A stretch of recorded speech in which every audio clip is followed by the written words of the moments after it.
learning solutions for executives, teams, and organization, bringing them up to speed with how they could become more efficient, more agile, and more attractive to the next generation of talent. As a chief executive, as a founder, as a professor in business development, Mr. FANIEL has been transforming performance in ventures for all over the world for the last 25 years.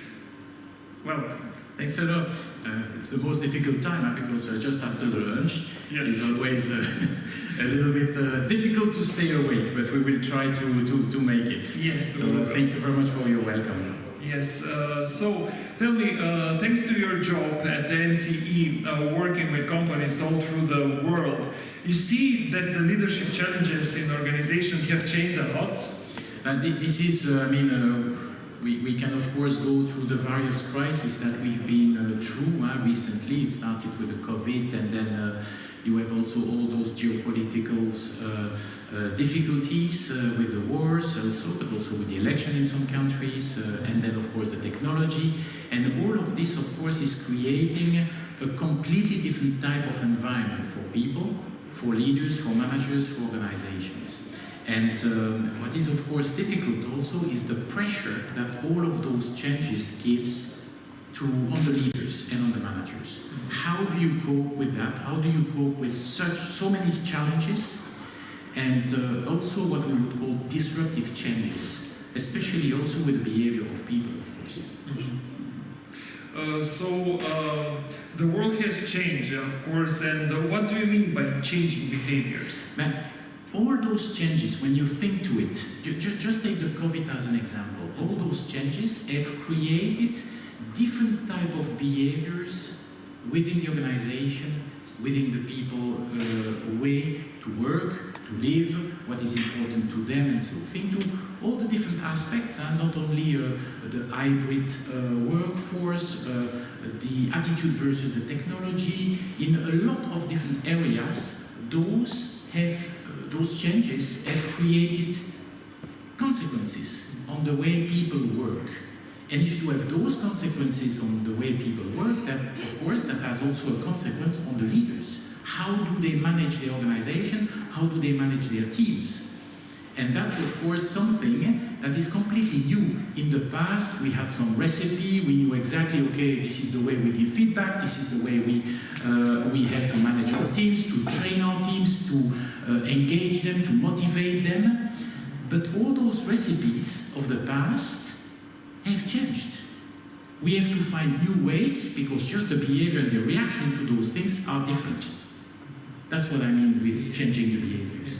So what is the link between technology and even AI with people and with the leadership? This is of course a very interesting question because I heard this morning a couple of speeches about AI, about the technology, about innovation with IBM and so on. Clearly, technology has gone into a completely different world. It's not the speed of change anymore, it's a kind of acceleration of the changes and of the technology. And think to how AI and ChatGPT and so have changed in 2 or 3 years our world. So, I mean, if you combine the speed of change and the acceleration, at the end of the day, you don't know what is going to happen tomorrow. What will happen to our organization tomorrow? We don't know. Nobody can predict. The only thing that we can say is that we cannot have a plan for the next 5 years because it will be completely irrelevant. Tomorrow, there could be a competitor coming with a completely new solution, destructing completely your own business and the way your people work. There was recently a survey done by Korn Ferry on the most admired companies in the world. Most of those companies think that they are going to grow in the coming years, and that it's key to, of course, integrate technology in that field. No technology, no growth. But they also say at 80% that without talented people, nothing will happen. And that's where the link is. Technology is one thing, but if you don't change the leadership and the management, you won't be able to adapt your people to the changes in technology. And so that's where the link is. Leadership is about, indeed, taking into account how all this is going to affect the behavior of people. And when we speak about digitalization, we will come back on that later when we present the model. When we speak about the digitalization of companies, and I'm not speaking about just selling over internet, I'm speaking about the fact that some companies have definitively chosen to dedicate their time, their efforts, their resources to become a digital company. It happens to banks, it happens to airlines, to others. That creates a completely different type of environment for the people working within those organizations. And that's the challenges of tomorrow. In your new book, What Leadership is For, you're addressing a new way to lead, or more precisely, you're presenting a new leadership concept. We should probably show the model, so that will be, how do you do that?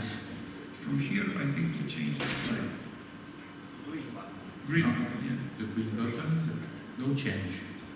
You can continue. Yeah. You can continue, continue. Yes, let's take this one.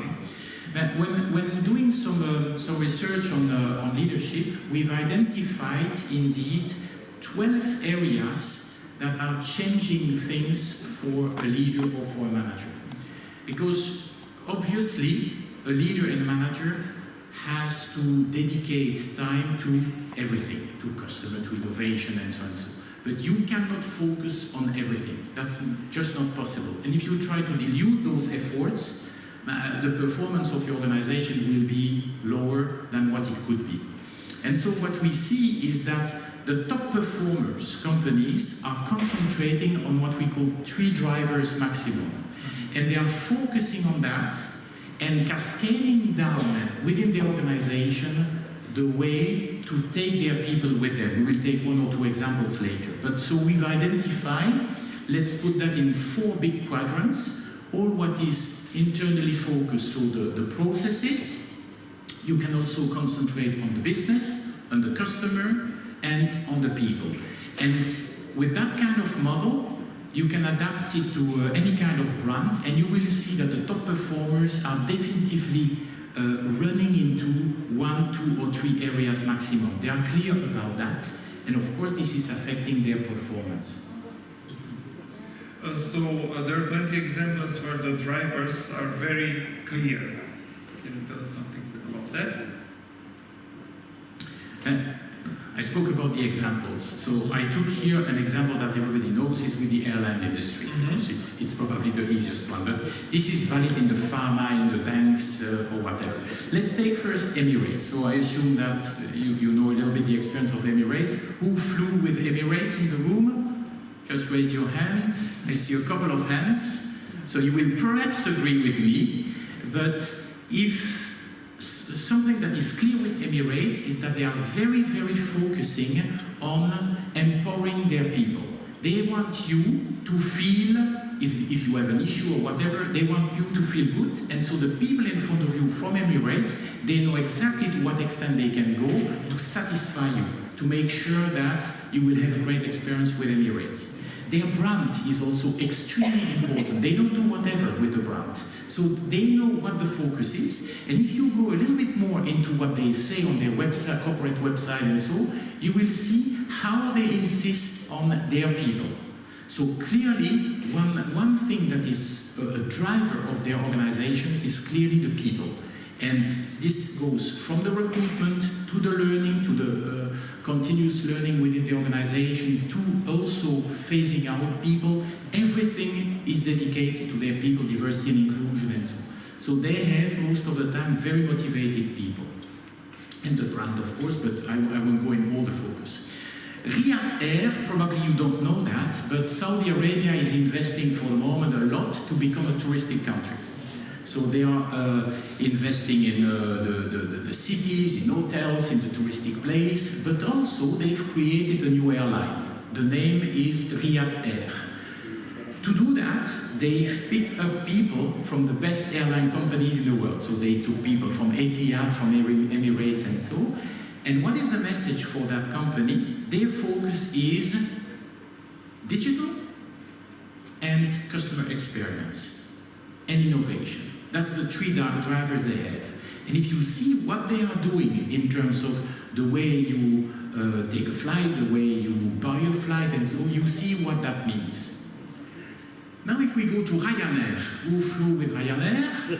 Who did? Voilà, so also a couple of people. And just before going to Ryanair, there is no judgment, there is no ideal combination of drivers. If you focus on the drivers, whatever you focus, the performance will be there. But there is no perfect combination. And the proof is with Ryanair. Ryanair, one of the top performing company in terms of EBITDA and so in Europe, in the airline industry. They are extremely, extremely powerful and extremely successful. Do they focus on customer? Not really. What they are focusing on is the operational excellence, because they know that if they are very good at that, that will have a direct impact on the performance. And everybody in the company knows that. Do they focus on their people? Not sure. I don't know in Romania, but in Belgium and in France, you have strikes, you have a court case, legal court case, all over the place. But that doesn't affect the performance of the company. They are still there. Do they focus on the customer? I don't know if you had your flight one day cancelled with Ryanair, but I don't think they are taking care of you. You will be left in the airport without information. That's not their focus. And what they are analyzing for the moment is how could we improve the operational excellence we have if you are not seated in planes, but if you stand up in planes. And you can Google on internet, you will see the pictures of those seats where you are like in a bus.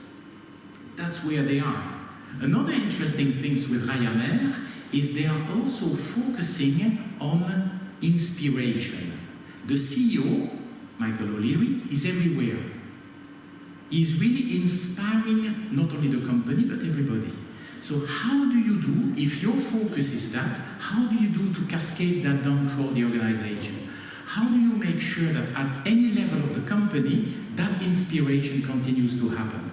And that's what that means. Leadership for inspiration, or leadership for customer focus, leadership for employee performance, and so if you've selected your drivers, and if you are able to find a recipe to cascade that down in the company, the performance of the company is going to increase dramatically. And you can do the exercise with any kind of company, being Samsung, Apple, or others. All the top performers, you will have that. Small company, medium-sized company, or big companies. Just a question of focus. Yes. Thank you. We've been quick to make sure that we could recuperate some time. The audience was quite interested about your speech. So tell us, maybe you want to tell us something more about... we can go in other examples. If we go back to the model. Yeah. How can we go back to like this? Can we?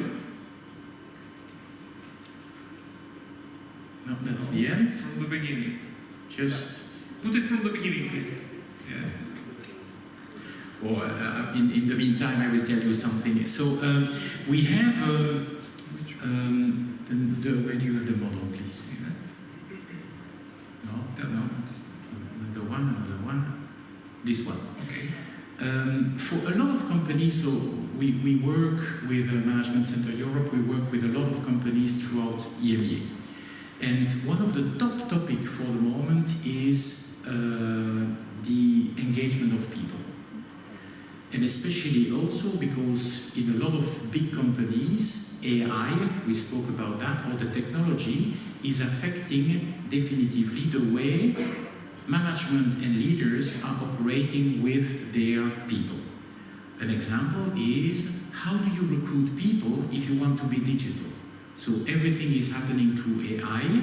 You don't see anybody, the recruitment is done by AI, there is a match between the performance criteria and your CV or the way you behave in front of your computer, and the selection happen after that. That's the way digital companies are using AI to recruit. You have, you probably heard that, but in China, a company with about 2,000, 2,500 employees is managed by a virtual CEO. The CEO doesn't exist. It's led by AI.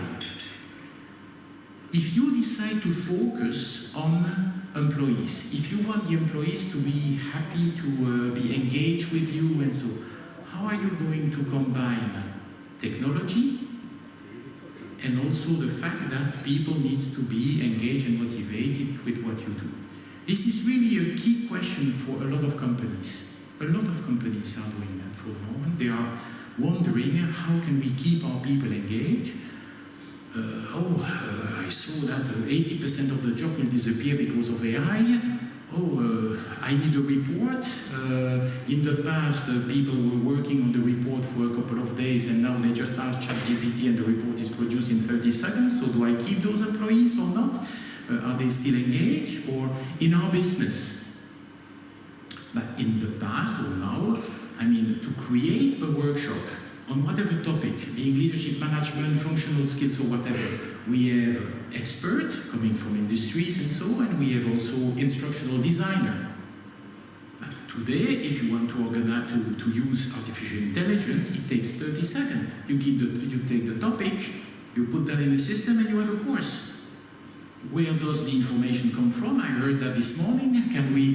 That's not our DNA, but does that mean that we don't need expert and we don't need an instructional designer anymore? So when you combine all those aspects, how do you make sure that your people continue to be attracted by your company, that you keep your people, that you motivate them, that you engage them, that you innovate with them and so on? So the way we do that is identify all the touch points between you and between the employees. And for each touch point, you define what the type of feeling you want the people to have. The perception you want them to have. Not the reality, the perception. Perception is what is important. Perception is reality. Absolutely, absolutely. If you take Switzerland, you will tell me that they have the best chocolate in the world. That's not the reality. The Belgian chocolate is the best. The perception is different. Yeah, we can taste it. It's here in the lobby. Leonidas, yes, I saw the stuff. So, when you have identified all those touch points, you try to design the experience you want the people to feel with you. From the recruitment, from the initial step to the end. What do you do with people you ask to leave? You want them to leave with bitterness, with frustration, or do you design something that when all of this is designed, you will of course test it to make sure that the perception you want to create is real. And then the big question is, you will need to cascade that down through the organization, because if it happens in one of the division and not elsewhere, or with one of the managers and not on the other with the other managers, you will fail. So that will be the big challenge those companies will have. And you can take that in any kind of those drivers. I mean, in the book we were speaking about, for each of those quadrants, I've interviewed a famous company to see how they were doing it. So, for example, you will see in the book the example of Porsche, which is clearly about the brand. I mean, if it's not about necessarily the technique or the innovation, it's about the brand. For the growth, we've interviewed MSC Cruise, because this is one of the company with a clear view and a clear objective to grow. How do you make sure that everybody in the company, at all the stages, at all the steps and so, they know that their unique focus is the growth? You can have that in many different directions. The customer focus, for example. How do you create a fantastic customer experience? Again, a little bit earlier I heard a lot about the customer experience. How do you do that? How do you design something like that? And how, because that's always the key question in leadership, how do you make sure that it's not only about you, but it's cascaded down into the organization? So those are examples of... And all these examples are in your new book. Some yes, some yes. Tell us a little bit about it. Some yes. So we felt that when we speak about leadership, most of the time people think about, in the past, situational leadership. That's very well known with Ken Blanchard and so.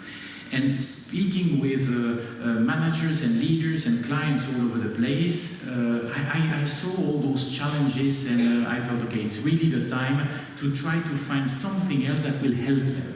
That will help them, whatever the direction they want to take. And so we've put this into consideration. So it's a combination of personal experience and an interview of experts that are explaining how they do it, because it's great to say, oh, we should do, but if we don't give you some recipe, that doesn't work.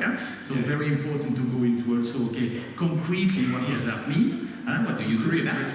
Concrete results. And then indeed, this illustration with companies. So I spoke about Porsche, I spoke about MSC, but also in other areas. For example, we have a mining company, we have a healthcare company, we have a pharma company also. In healthcare, for example, the company we've chosen, I'm not sure they are in Romania, they are in about 10 countries. The name is ALAN Healthcare. I can take this example also, but in Belgium, and some of you will perhaps know that, but you have, of course, the mutuelle. The mutuelle is paying a part of what you pay to the doctor. So you give the document to the mutuelle, and they reimburse you a part of what you've paid. And most of the companies offer to their employees a complement to that with an additional company. It's a kind of insurance, and this insurance company is paying another part in addition. When you go to the doctor, that's perhaps not very important, but when you are in an hospital or something like that, the amounts can be quite important. And with this company, it's quite a monopoly in Belgium. The name is DKV. It's quite a monopoly, very traditional, so you have to fill in a lot of documents, and then you go to the computer, and then you call because the money doesn't come back. It's a big deep dinosaur. Is that the same in Romania? Yes, of course. Bureaucracy. Okay. Yes, we can call this. And try to have the account manager to discuss good luck. Alan, French company, created by a very innovative guy. By the way, he's also at the origin of an innovation for the seat in planes. So you see, he goes a little bit in all the places. And he created Alan Healthcare. Alan Healthcare is an app. So it's an insurance company, so they leverage a lot of money to be able to do that. They are accredited country by country. But it's a very innovative company in the sense that you go to the doctor, you get your document from the doctor, you take a picture, and before the end of the day you have the money on your account. That's not enough. In the app, you don't feel well, or you have something on your skin, or a psychological problem, and so you have access to doctors chatting with you on the app and tell you what to do. You get burned into your kitchen or whatever, you just show a picture and immediately they react. Free. And then you have another stuff in the app, how to feel good, and they give you, if you want, they give you recommendations on what to eat and how to behave and what sport to do. Or what theater play to see or a movie. No, not that. They should do this. They should do. But they've completely recreated the customer experience with the insurance company. I mean, as a company, if it doesn't cost more or just a little bit, you are just impressed. Yes. We had in our company somebody who had to go to the hospital for a major surgery. I mean, he got the money on his account before he even pays the hospital. I mean, it's a completely different story. So yes, I think that DKV should probably be a little bit worried about what is going to happen. Because this company, healthcare, is growing extremely rapidly. I'm speaking in front of you of them, word of mouth, positive word of mouth. If one day you see Alan Healthcare, you will at least consider. They count on people like me to make the word of mouth.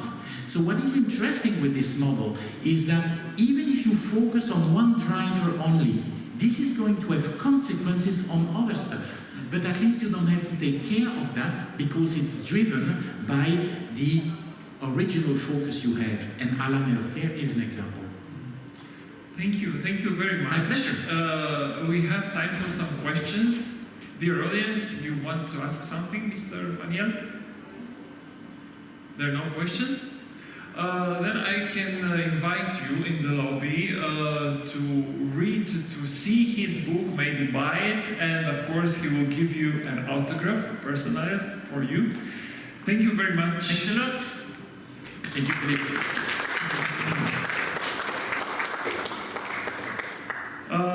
We're going further.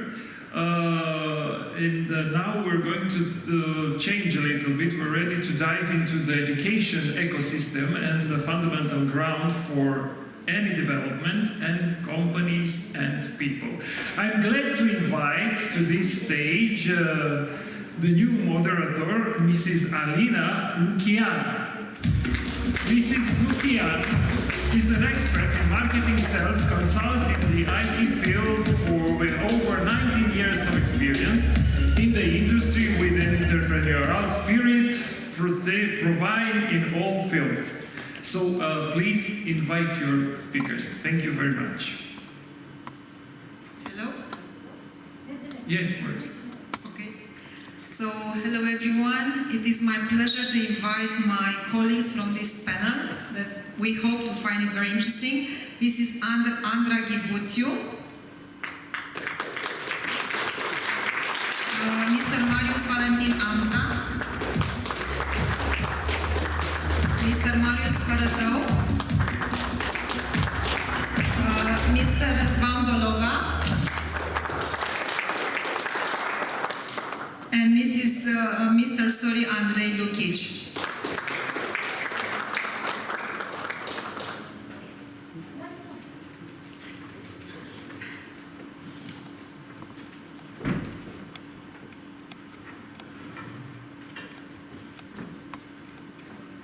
So, we'll start today's conversation with ANDRA. ANDRA is co-founder Beyond Business School and also founder of Incremental Community. We are very happy to have you here on the panel today. A few words about ANDRA. ANDRA is a very dynamic professional with a rich background in legal advisory and event organization, as well as community outreach. She's an entrepreneur, the founder of the Incremental Community, and also co-founder and managing partner of Beyond Business School. So you have a lot of experience in the education field. So I would like to ask you, because it's one of the areas that is very interesting from education perspective, about communities. We know that strong communities and even a country can be considered a community itself, can be built through a continued and sustained learning process.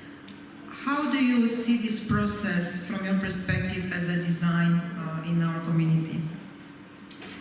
Well, first of all, thank you so much for the invite. It's a really pleasure and an honor to be here today. It's actually the first time I'm part of a panel, so it goes without any words the fact that I'm a bit, nervous about this.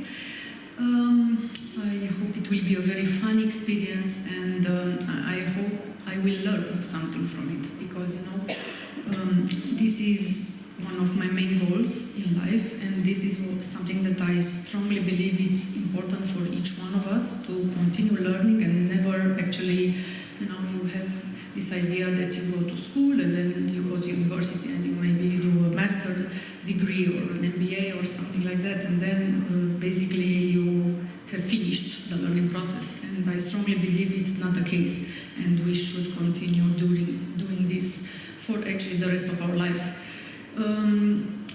Being involved in the tech communities at the beginning and doing this for the last couple of 8 years, it's been really interesting to see and to be able to develop them a little bit, and throughout our content-driven developers conferences, we now try to expand the knowledge into this field and to try to connect people to be together into these companies. And it's a bit of a difficult task lately, because after the COVID era, all these interactions try to fade a little bit, especially in this field, in this IT field. Maybe this is also why I saw an amazing opportunity when we brainstormed about opening this new business school, Beyond Business School, that was founded last year, and we actually had one cohort of students, of 31 students already. Thank you so much. It was really a really nice success. We started in January and finished it at the end of March. So adding this business perspective and this business development view to all my experience in the tech area, it felt amazing. And building the beautiful community of Beyonders, as we call the people who finish the Beyond Business School's courses, it's our main goal, to try to explain people that throughout all these human interactions and all these very good and strong relationships that they are able to build through time and by exchanging ideas and sharing their knowledge, it's one of the major things that they can actually gain. So obviously, besides the amazing trainers that we have and the very insightful trainings that we have, and in all, obviously MBA-related courses like marketing, corporate finance, and everything. The fact that each one of them learned from each other, it was a fantastic opportunity, and this is why I believe and I like my role in this whole ecosystem, because I like to be part of this learning process and building this community for them. It's my joy. So in other words, long life learning within a smaller community will give us the opportunity to build a stronger community in general. Exactly. Thank you so much, Andra. Very insightful, and I think that this is really a key to everyone's success in the community. Marius, a few words of your introduction, words about you. Marius holds Swiss certification as a web software engineer, web developer, and a web designer. So we discuss with an engineer. We switch a little bit the gears. But also, Marius is an associate professor at the Swiss University and teaches courses on software engineering and agile methods, and also served as an associate professor at the University of Franche-Comté, teaching web technology courses. As well, he's involved in organizing cybersecurity congress in Romania, Switzerland, and Italy. One idea that I would like to discuss with you, Marius, is related to the role of AI in education. How do you think that AI and AI tools in general will be shaping the future of our work today? Yes, this is like a really big debate right now. We have all these tools that are new and that are started being used because they were made available to like everybody. Everybody started to make their own version of the tools, started to apply them, but they have like really narrow use cases. Like they're really good in some use cases, but they're like not really perfect for some other stuff. And a lot of people trust them, like quite a lot. We're talking just in the break because a lot of people trust them because they use them a few times. They have a few really good results, but afterwards they just trust them blindly and they don't really check them. So regarding education, we really need to be really careful how we implement them, because right now we have like the DESI, the European Index, that tries to align all the countries and to check them to see how digitalized they are. We have the new European funds that try to inject money in digitalization of the small companies. And it's really important to select the tools that we're going to use. Like right now, there are so many tools, none of them have like a proven record. all of them have like 6 months, 8 months, the last version is like 1 month old. How can we be sure that the tools that we use are like good or like the best ones? Like which ones should we use?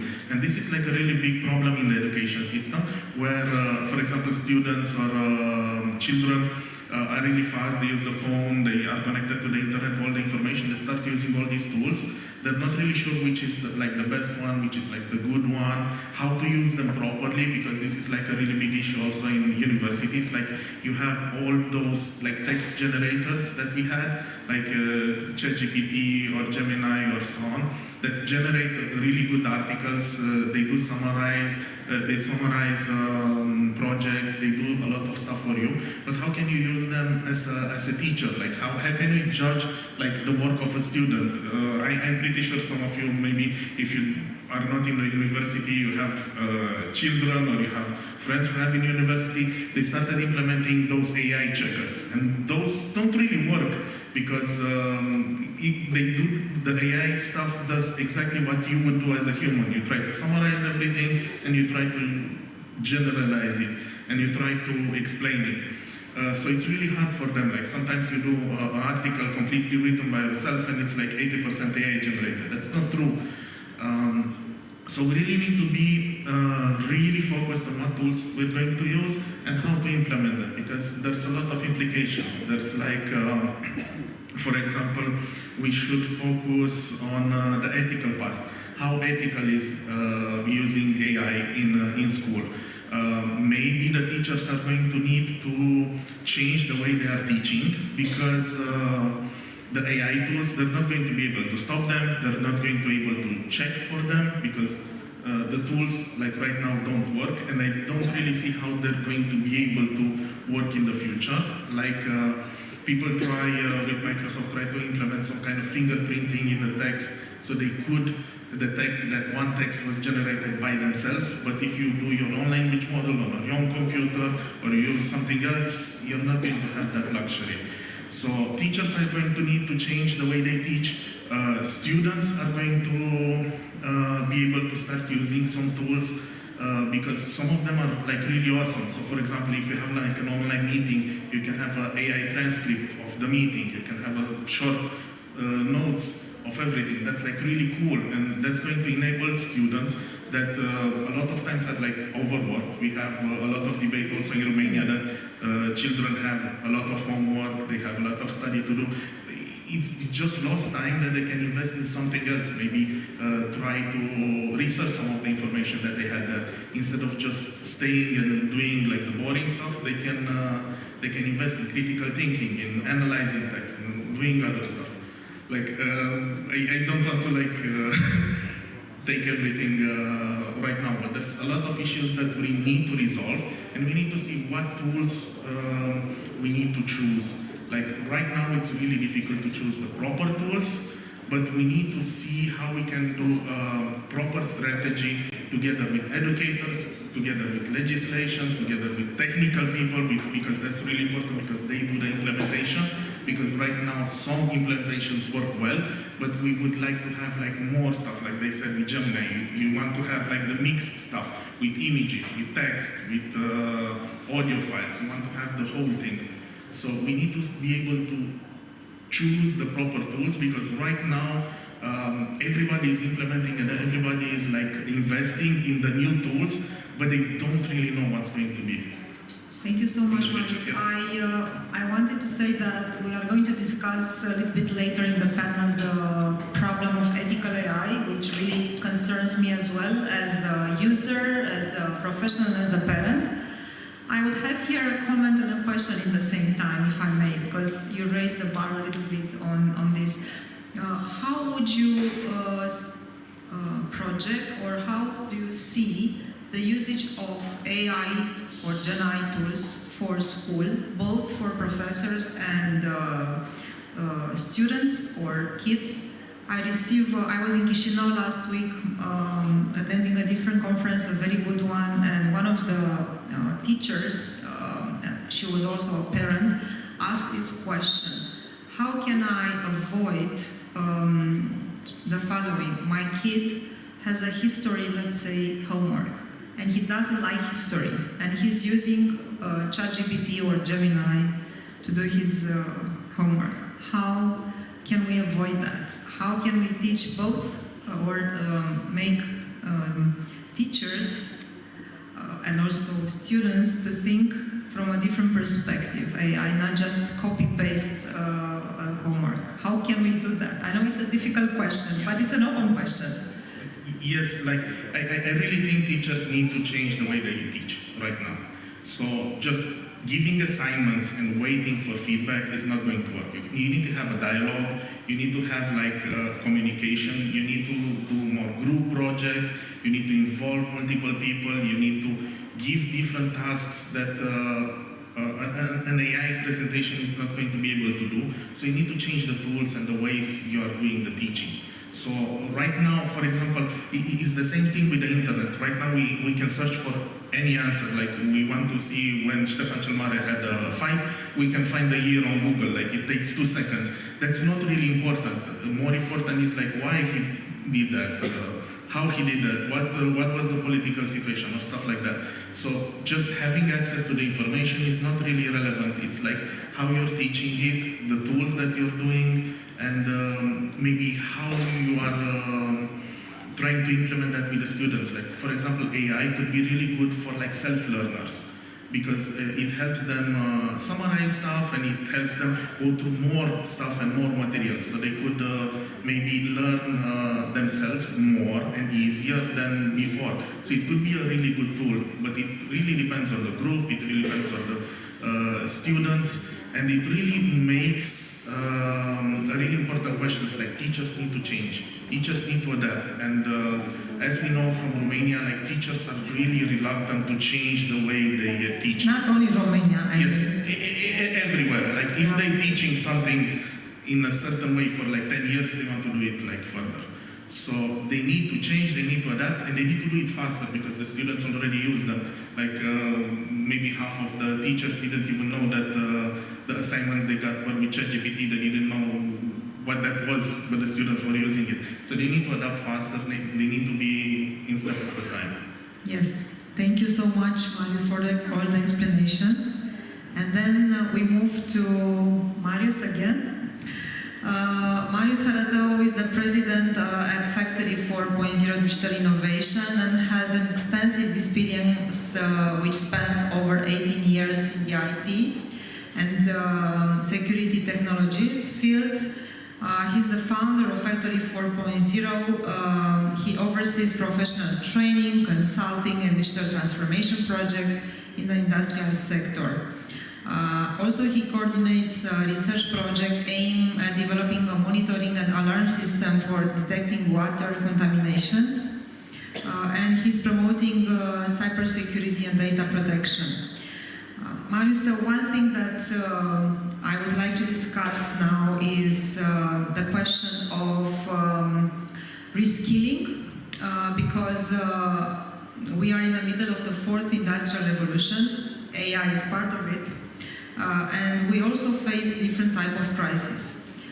Therefore, we all need to revitalize strategies to respond to that. Which should be, from your perspective, our national priority on this topic?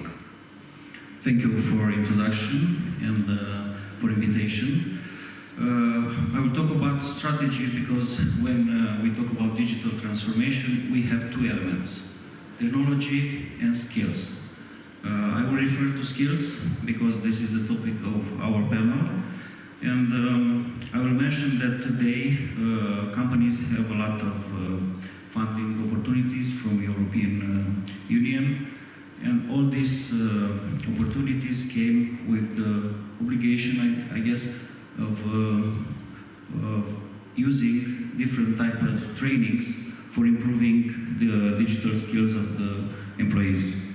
But from a tactical point of view of this strategic approach, I can say that many of these trainings are formal, and if you want to really check this, you can search on Google or other web browser use and see the agenda for this kind of digital skills trainings.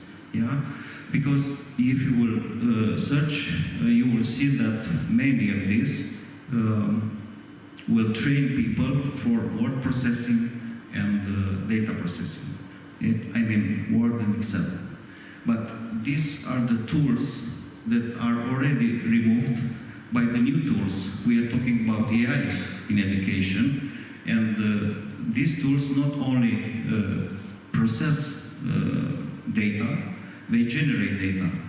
So from this approach, I think all these resources will not be used as they meant to be. And from the strategic point of view, all these programs will not achieve the goals. And the goals is to upgrade the economy and to be competitive. A last question here, as a continuum, let's say, of our conversation. From your perspective, because you have an extensive experience, what would be the most wanted needs for reskilling the current economy? I mean, I know that there are some gaps for some jobs, but from this perspective, what do you think? Let's discuss about technology, and not only technology in general. What kind of jobs would our economy need, and people should try to reskill themselves in these directions? Your perspective. I think the change management skills we should acquire, because the technology will change every day.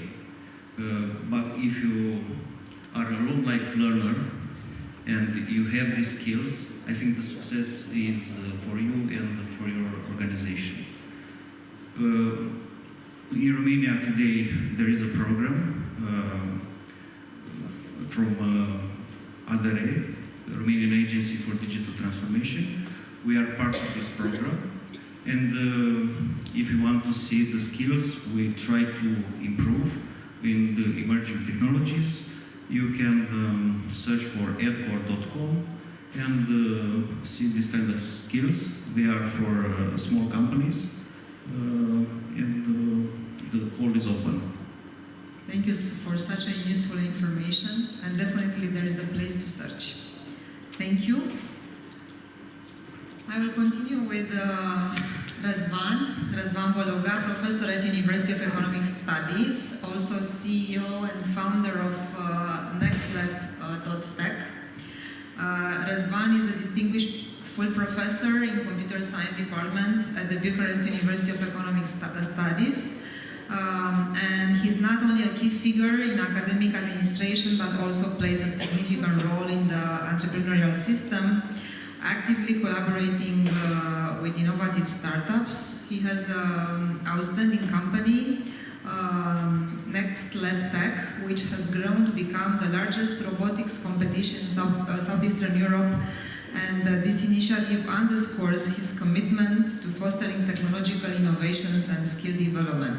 That's very impressive, RânZVAN. So we have a lot to talk about adaptive learning.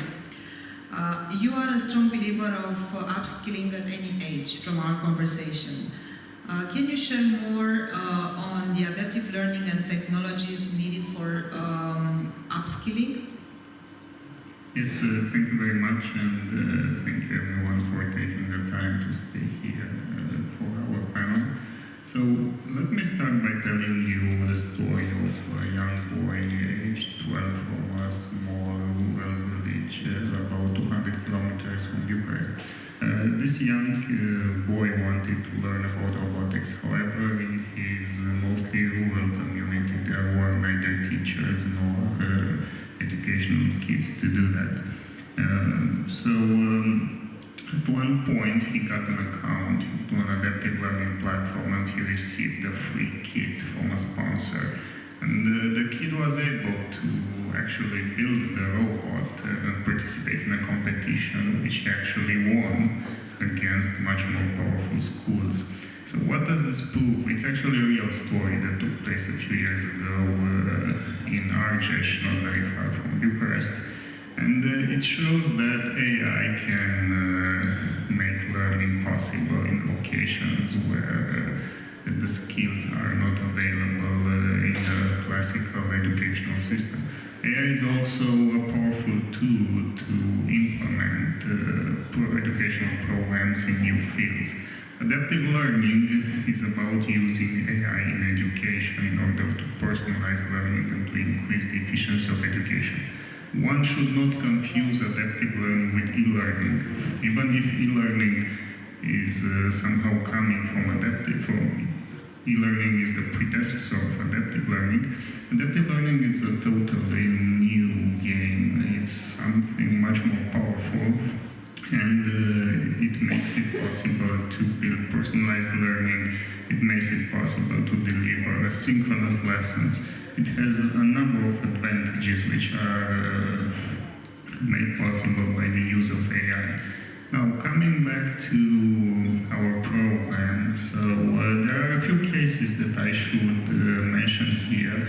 One of the situations where we have successfully used adaptive learning in Romania was the so-called Romanian Technician Program. This was an initiative aimed at training 1 million kids from schools from all over Romania into educational robotics. It was quite a challenge to do that because there were no teachers back in 2018 when this initiative was started. And how can you train kids in robotics if you don't have sufficient teachers to do that? Well, the answer is simple. You have to use AI to do it. So we started to create a platform with the support of sponsors back in 2018. And this platform was actually the first implementation of AI in schools. It took place long before AI was something known to the general public. Before 2022, very few people spoke about AI in education. However, it was already there. AI has been around for many years in the educational system. It's not necessarily something new. Some companies have been playing with it for many years, and we were one of those players. And for instance, just to give you some numbers, back in 2018 when we started the platform for the Romanian Technician Program, there were roughly 120 schools in Romania that were doing some sort of robotics. Right now, there are 5,400 schools. So there was a huge increase, which wouldn't have been possible without using AI. Similar examples can be given from other countries. For instance, we are currently expanding this program to the Republic of Moldova, where we had some interesting meetings at the University of Chisinau, the Pedagogical University of Chisinau. We are also expanding it to Serbia and also to Bulgaria. So the program is not only for training kids in robotics. AI works in many other fields. Actually, we can train adults, we can train employees from companies, we have big corporations that are using our technologies, we can train students from universities, we can even upskill professors themselves with this technology. So it is an extremely powerful approach.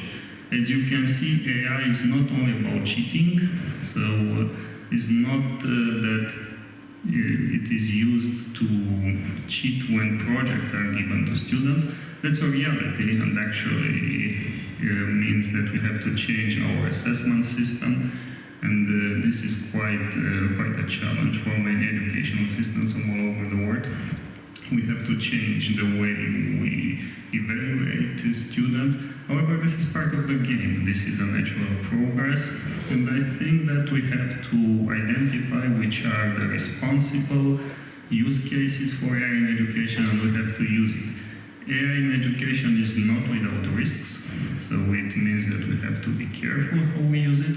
However, if we get this right, then we can make a huge difference. Upskilling means that the development of educational technologies requires also the development of humans that have to use those technologies. It is estimated that by 2030, roughly 1 billion people from all over the world will be affected by technological progress and will need upskilling. people don't really like to be upskilled. So this process has to be as quickly and as efficient as possible. And with AI, we can do that. It's not possible to upskill 1 billion people in 7 years with conventional educational processes. One needs very powerful technologies to do that, and we are able to deliver such solutions. Thank you, RânZVAN. A question here, because I'm really curious about the real life, let's say, applications that the students, the children in middle school are doing with within your programs. Can you give us an example of, let's say, of application, a real application that the kids from, let's say, 7th or 8th grade in middle school are doing as part of your programs with the schools that you have, because you have a big network of schools in Romania? Just an example for our audience. Yeah, sure. For instance, one interesting example is the line follower robots case. So line follower robots were projects that historically were used in universities, mostly technical universities, to train students from the first or second year to robotics and microelectronics and so on. With AI, it is now possible to assign such projects to children around the age of 10, plus or minus. So it is surprising to see that the complexity is the same. I mean, however, 20 years ago, we used to develop such projects only in the universities. Now the same projects are possible for children at the age of 10 or so.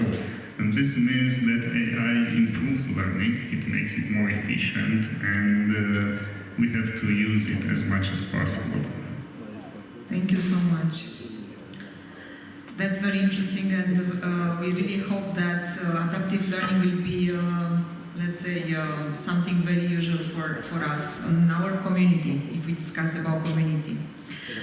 Now I will move to ANDREI LUCHICI.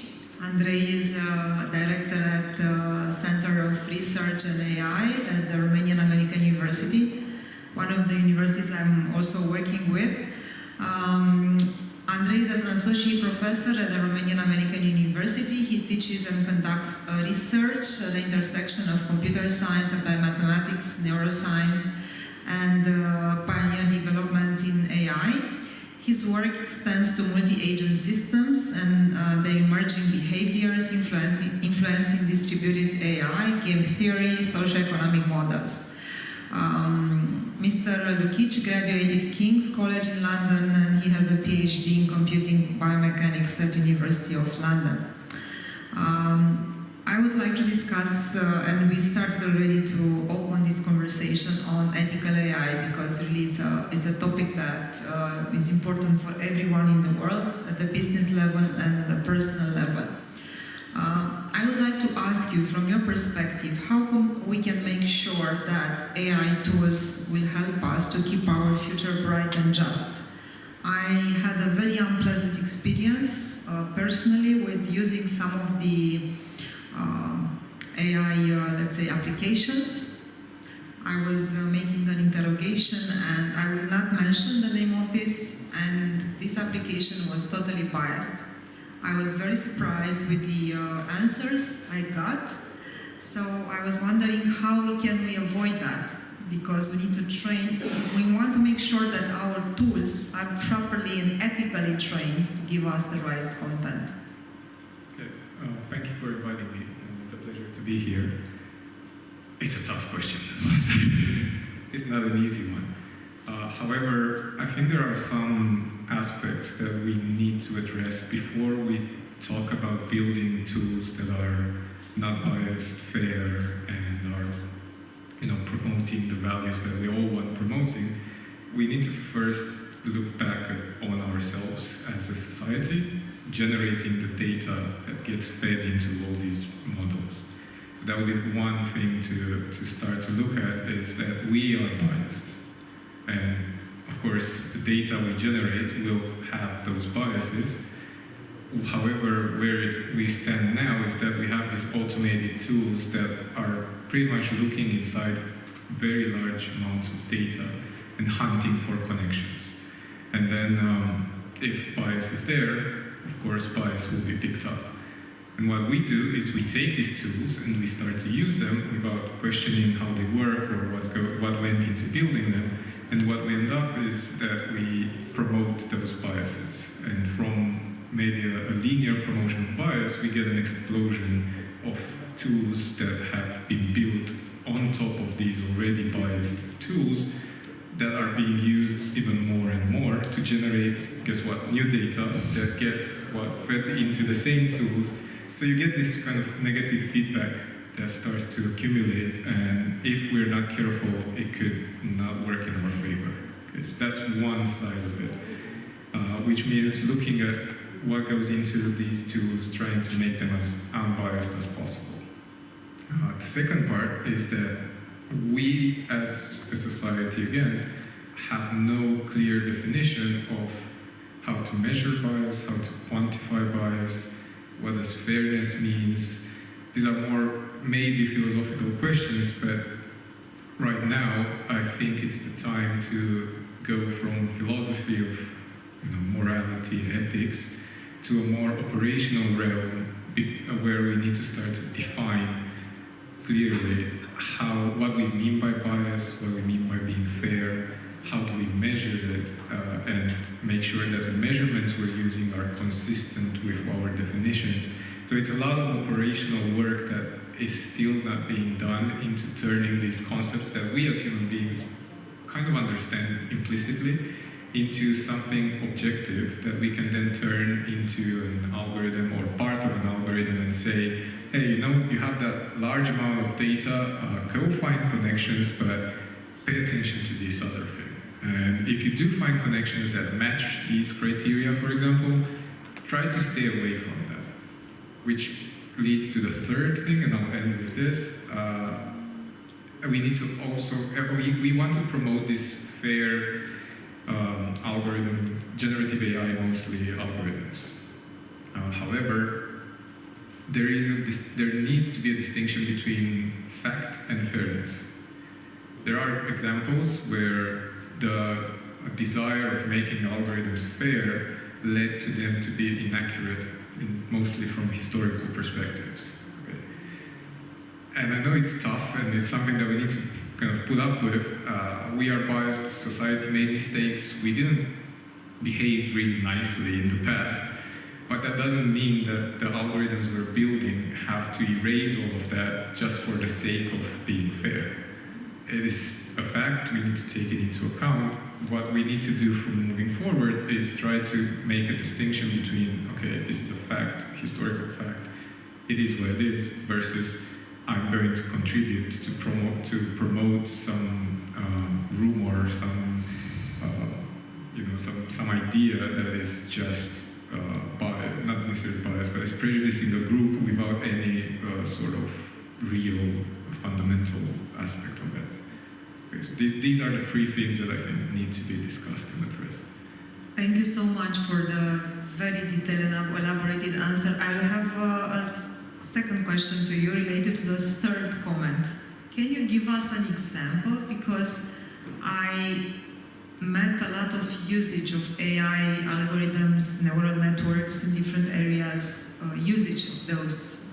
For example, right now I'm making myself a research on trading, and I noticed there are a lot of cognitive behaviors that can be, let's say, avoided using neural networks. However, depends. So, if you can give us an example of how to train in a proper way, let's say, these models, algorithms, in order to have a balanced outcome, or any kind of example that you have here, just to, because I think that the topic is not familiar to everyone. So that's a good question. So one example would be, let's say this trading example that we're talking about. You have a bunch of, and I'm assuming that you have a bunch of historical data about a specific market or multiple markets, plus you might have access to a few trading strategies and their outcomes over time, that someone tried to trade in a given way a specific market signal, and then they either won or lost. One thing that we can do is to, when we now look back on this data, is to start to we have one option that is usually employed, is saying, okay, let's ignore the existing trading strategies which we know about, and now let's leave this neural network, figure out what would be the best outcome, what signal to use to trade successfully.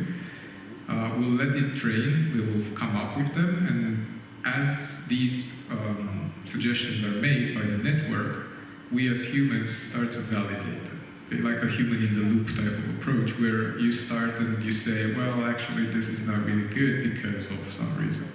And this outcome is then fed back into the network. So it's kind of like a reinforcement idea that you couple with the traditional large-scale neural network or deep learning approach with the human there.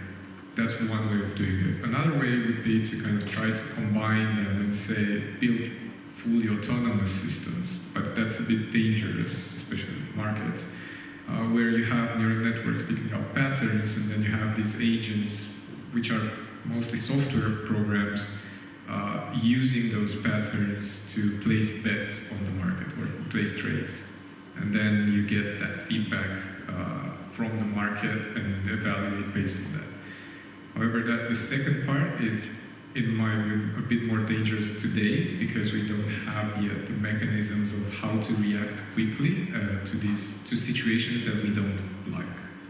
Okay, so the human is still faster to pick up bad stuff, or has, I don't know how you call it, gut feeling, intuition, I don't know how you call it, but we're a bit better at this stage of saying, this looks fishy, or maybe I shouldn't do that, as opposed to a machine. A machine is still there, like, yeah, okay, sounds good, good outcome, let's do it, let's see what happens. Thank you so much, thank you for the example. Just in the last part of our conversation, I would like to address to everyone a question, because I'm passionate about the data, the numbers, and I know that according to World Economic Forum, by the end of 2026, there is a big gap of 11.5 million jobs related to AI, meaning data scientists, business analysts. That's my area, let's say, of knowledge and field. However, there is a big, and now we are coming back to upskilling, reskilling discussion that we have here in the panel. Do you feel that a lot of jobs, or how do you feel that about this, that a lot of jobs will be replaced by AI in the near future, meaning a couple of years, 2 to 3 years? I know to whom, maybe RânZVAN, I will start with you. Thank you. So I think that the question is not that humans will be replaced by machines.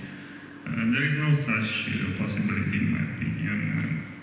Actually, we should be more open to the technological progress, because we are getting older. So if you look like the average age in Romania, there will be a very high number of pensioners in about 20-30 years from now, compared to the number of active persons that will be around by that time.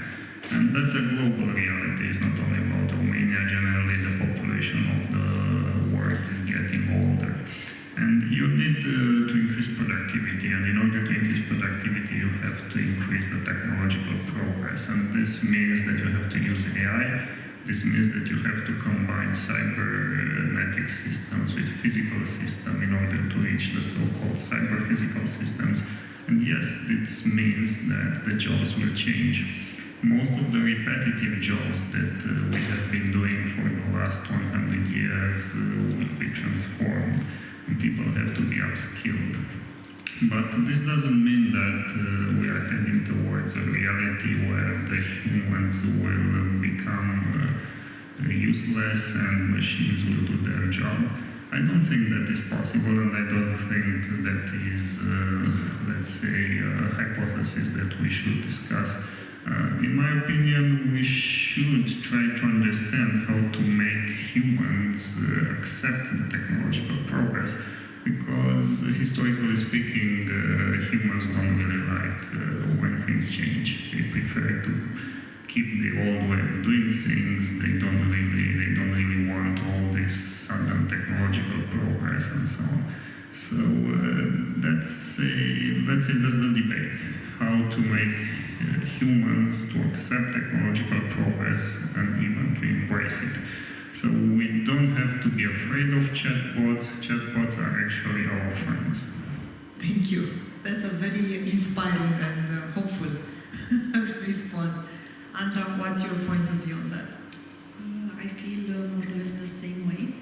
So basically, I consider technology as part of our life, and things should not be in a very significant, different way in the future that they were a few years ago, and I don't know, tens of years ago, when we replaced some of the old tools with newer tools. So basically, I only see AI as a means of growing the efficiency of working.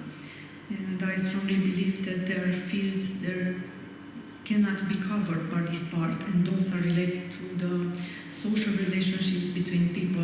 And this is again why I believe so much in these communities. And even for the executive programs and for management programs, I don't see a way in which AI could ever replace human relationships in the way people interact to each other. So they can only be made more efficient, but they can be replaced completely. That would be impossible in my view. So I'm really confident about the future. So building soft skills, I think other people also mentioned about that. Exactly. That's the key. Marius? I think all the jobs will change, and the robotic activities, even if it's physical or thinking, will be the first who will change and maybe disappear, because this type of activities can be done by robots, physical robots, industrial robots, or software robots. This is my Thank you. I would love to see a robot in my house cleaning, because I will not bother my children anymore. Marius? Yes, so I'm going to go into history. So when humans started a long time ago, started to do agriculture, they started to have time to dream, to paint, to do clothing, to build houses. They had time to do other stuff. So they weren't hunter-gatherers anymore. They had more free time to explore the universe. In the future, they started to invent like the printing press, for example. All the scribes lost their jobs, but books made the change of information so much easier. When we had the Industrial Revolution, like building tools and building machines started to get easier. You did not have like tradesmen doing like nails and stuff like that, because we had machines for that. They lost their jobs, but we created so many more jobs. Like I think it's going to be the same also in the future with AI. The jobs are going to change, but there's going to be more stuff. We're going to have more time to like dream, to like invent new stuff. So I don't think we need just to adapt, and we need to accept it, because the change is coming either we want it or not. But we just need to give ourselves time for that. Yes. Andrei? I agree with my colleagues here. I'm not a pessimist about what's about to happen. I do believe that all the jobs will change. And we are seeing this already in many sectors with many jobs that are changing, transforming. Some of them in their current format are disappearing or will disappear, but that doesn't mean we're being replaced. It just means that we need to adapt and move to the new opportunities that will come up.